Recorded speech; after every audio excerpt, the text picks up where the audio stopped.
শহরের রামনগরে বাণী বিদ্যাপীঠ স্কুলে মঙ্গলবার গভীর রাতে চোরের হানা পড়ে। স্কুল থেকে 5টি ইউপিএস, একটি ল্যাপটপ সহ প্রায় 1 লক্ষ টাকা সরঞ্জাম নিয়ে পালানোর চেষ্টা করেছিল চোর চক্র। তবে পুলিশের টহলের সময় ঘটনাটি টের পেয়ে যায় পুলিশ রাতে স্কুলে প্রবেশ করে নিশ্চিত হয় যে চোর ঢুকেছে, কিন্তু তৎপরতা সত্ত্বেও চক্রের কাউকে ধরতে পারেনি তারা। রাতভর পুলিশ স্কুলের প্রহরায় ছিল। বুধবার সকালে স্কুলের প্রধান শিক্ষককে খবর দিয়ে উপস্থিত করা হয় এবং জব্দকৃত সমস্ত সামগ্রী তার হাতে তুলে দেওয়া হয়। প্রধান শিক্ষক জানান, এই চক্রের সদস্যরা নেশাগ্রস্ত অবস্থায় এমন কাজ করেছিল। এর আগে 7-8 বার স্কুলে চুরির ঘটনা ঘটেছে, তবে তখন কম্পিউটার কক্ষে ঢুকেনি। এবার কম্পিউটার কক্ষে তালা ভেঙে ঢুকে, যদিও পুলিশের তৎপরতায় কিছুই নিয়ে যেতে পারেনি।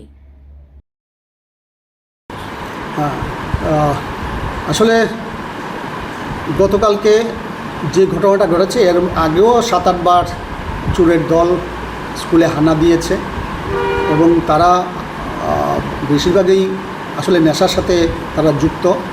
এটা পুলিশ প্রশাসন থেকে যেমন আমাকে জানানো হয়েছে, লোকাল যারা পাবলিক তারাও আমাকে জানিয়েছে। আমার কাছেও এরকম কিছু বিভিন্ন সার্কেল থেকে বার্তা এসছে।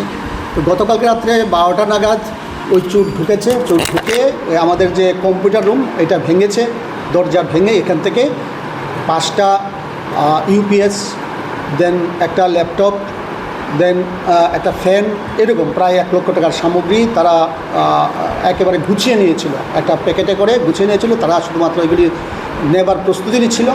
এই মুহূর্তেই আমাদের রামনগর পুলিশ স্টেশন থেকে যারা এইভাবে পেট্রোলিংয়ে ছিলেন, তারা যেই হানা দিয়েছেন স্কুলের ভেতর, তারা এগুলি ফেলে চলে গেছে। তো আমাকে সকালবেলা, তারা সমস্ত রাত্র ছিলেন, রামনগর পুলিশ থেকে সিকিউরিটি ছিলেন সমস্ত রাত্রে, সকালবেলা আমাকে জানিয়েছেন, আমিও চলে এসেছি তাড়াতাড়ি। তো এরপরে তারা আমাকে এইগুলি আমাকে হ্যান্ড ওভার করেছেন। সেটা আসলে তারা নেশার সাথে যুক্ত থাকার কারণে তারা এমন একটা অবস্থা যে দামি দামি জিনিস কিন্তু এর আগে একটাও টাচ করিনি। গতকালকেই প্রথম যে ওই ইউপিএসগুলিতে হাত দিয়েছে কিংবা একটা কম্পিউটারে হাত দিয়েছে। এর আগে পর্যন্ত জানালা ভেঙেছে, জানালার গ্লাসগুলি রেখে কোনো কোনো জায়গাতে গ্লাস রেখেছে, শুধুমাত্র সাইডের যে অ্যালুমিনিয়ামের যে স্ট্রাকচারটা এটা নিয়ে গেছে। এই ঘটনায় কিছু চুরি না হওয়ায় স্বস্তি প্রকাশ করেছেন প্রধান শিক্ষক। তবে চক্রের সদস্যদের ধরতে না পারায় নিরাপত্তা ব্যবস্থা আরও জোরদার করার পরামর্শ দিয়েছেন তিনি। ব্যুরো রিপোর্ট, ঋদ্ধি নেটওয়ার্ক।